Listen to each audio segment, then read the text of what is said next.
Je vous remercie, Monsieur le Président. Monsieur le Président, Monsieur le Ministre, mes chers collègues. On nous demande de statuer ce matin sur une loi qui porte protection des lanceurs d'alerte.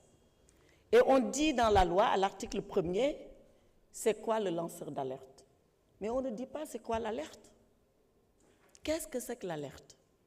On veut protéger le lanceur, on veut dire c'est qui le lanceur d'alerte, mais il faut commencer par dire c'est quoi l'alerte.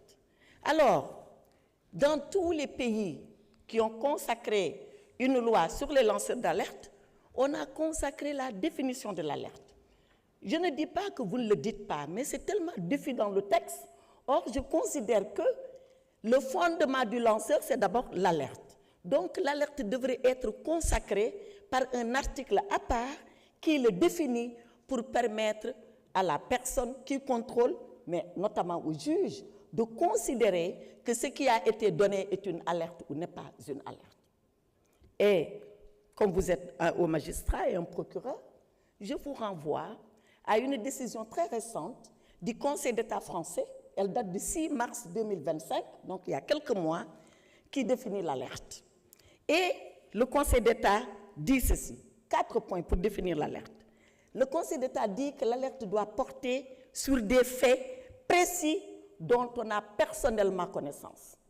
Pas le « il paraît que », pas le « on dit », pas ce que me rapporté. Des faits précis dont on a personnellement connaissance.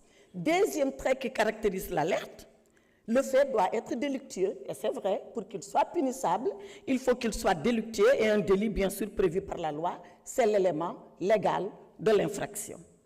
Troisième point qui caractérise l'alerte, l'alerte doit porter atteinte à l'intérêt général. Il faut que ça vise l'intérêt général. Or, Monsieur le ministre, quand je vois ici que le lanceur d'alerte est rétribué, est-ce qu'il le fait pour l'intérêt général ou est-ce qu'il le fait pour un intérêt pécuniaire? Voilà la contradiction qu'il va falloir régler.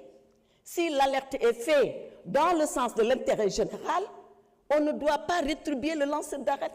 Et dans tous les systèmes juridiques que moi j'ai étudiés, en tout cas, sauf si je me trompe, et j'aimerais bien qu'on me le dise et qu'on me le prouve, le lanceur d'alerte n'a jamais été rétribué. Jamais.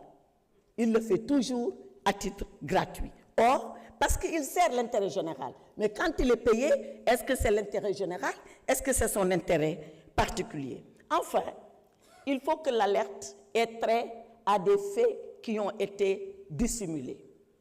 Je pense que ces 4 notions-là qui définissent l'alerte doivent apparaître clairement dans le texte et pas diffus par rapport au lanceur d'alerte lui-même.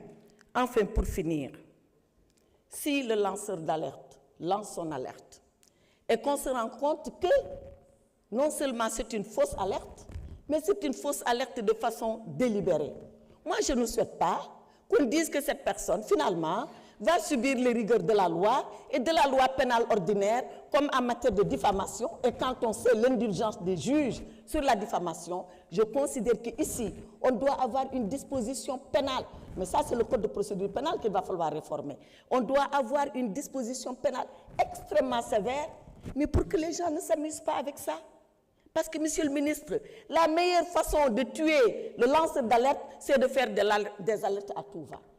Le jour où on laissera tout le monde faire des alertes, et des alertes à tout va, on aura tué les vrais lanceurs d'alerte. Parce que ce sont les faux lanceurs qui vont faire de fausses alertes et qui vont tuer les vrais lanceurs et décrédibiliser tout le travail qui est en train d'être fait. Donc je considère que pour que cette loi, on doit l'ajuster et définir l'alerte et vraiment revoir la partie qui considère la rémunération du lanceur d'alerte parce que c'est quelque chose qui heurte l'intérêt général. Je vous remercie, Monsieur le ministre. Merci, honorable.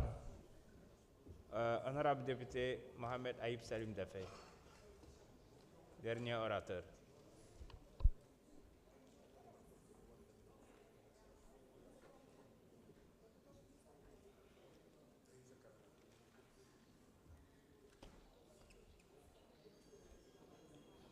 Merci, Monsieur le Président, Monsieur le ministre de la Justice, garde des Sceaux, chers collègues.